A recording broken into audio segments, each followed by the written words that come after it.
When you think of Belgium, you probably imagine a cosmopolitan country that's the thriving heartbeat of the European Union, or the place where Eggo waffles were probably created. But I want to let you know that a country is not just the sensational stories written about it, and I want to make an argument as to why this is a place that you probably wouldn't want to move to. So in this video, I'll be going over the top 10 reasons to never move to Belgium. Number 10, French fries. French fries are very popular in Belgium, where they are thought to have originated. Now, the French do have a say in the matter, and there's a constant back and forth between the two countries on who invented America's favorite snack. And you see, the thing about America is that we would never have a back and forth with another country about the origination of a dish. For all we know, spaghetti and meatballs were made in New Jersey. And if Italians get up in arms about, yeah, we made spaghetti meatballs, well, that's it. How about we invade your country? Number 9, no national identity. If you thought the Belgians were a group of people that you could easily identify in a crowd and say, hey, look at that Belgian, go get him.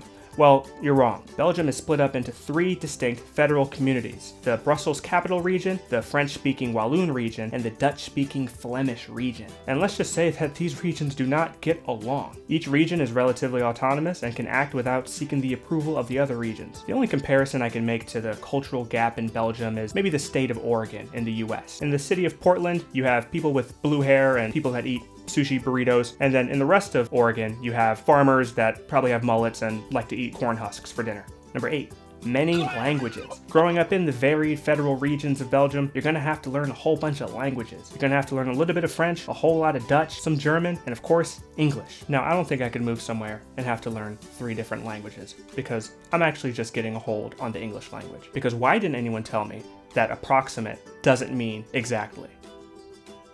For years, I thought approximate meant exactly.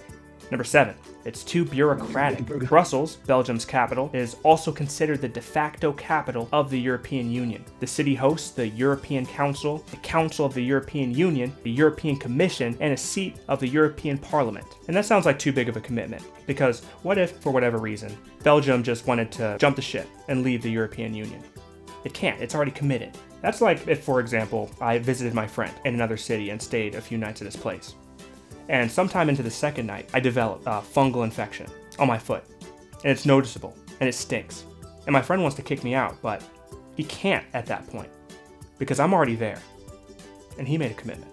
Number 6, traffic. Brussels is the 3rd most congested city in all of Europe and North America. And in 2020, people in Brussels lost around 134 hours in traffic. And that brings up something that I've been thinking about for a very long time. Because in America, we have the idea that if we got some good public transportation, it would fix our dependence on cars. Well, that's not the case in Belgium, because even in that country, they still want to drive cars. So the issue is not the public transportation infrastructure, the issue is us. Because you said you wanted to buy an SUV. Because you want to have extra trunk space so you can haul stuff. Well, guess what? You're hauling nothing. Number 5, xenophobia. A rise in immigration from African countries has inspired xenophobic political rhetoric in Belgium, primarily against Arabs and Black Africans. And so this is the part that doesn't compute in my brain.